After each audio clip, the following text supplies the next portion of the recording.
আসসালামু আলাইকুম রহমতুল্লাহি অবরাকাতু। কিয়ামতের পূর্বে আমানতের খেয়ানত বেড়ে যাবে। হযরত আবু হুরায়রা রাদিয়াল্লাহু তাআলা বর্ণিত, তিনি বললেন, একদা নবী করিম সাল্লাল্লাহু আলাইহি সাল্লাম কোনো এক মজলিসে জনসম্মুখে কিছু আলোচনা করেছিলেন। এমন সময় তার নিকট এক গ্রাম্য ব্যক্তি এসে জিজ্ঞেস করল, কিয়ামত কখন সংঘটিত হবে? নবী করিম সাল্লাল্লাহু আলাইহি সাল্লাম তার আলোচনায় মশগুল থাকলেন। কেউ কেউ বলতে লাগলেন, লোকটির কথা তিনি শুনেছেন কিন্তু তিনি তা পছন্দ করেননি। আবার কেউ কেউ বলেছেন তিনি তার কথা শুনতে পাননি।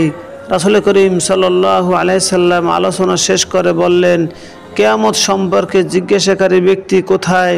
সে বলল, এই যে আমি, হে আল্লাহ রাসূল।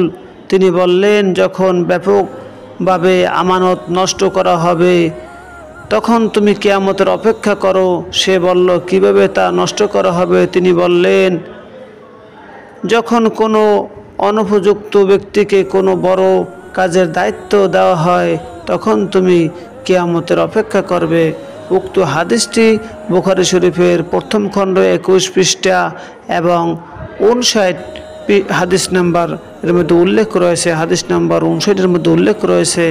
আল্লাহ তাআলা আমাদেরকে কবুল করুন, আমিন।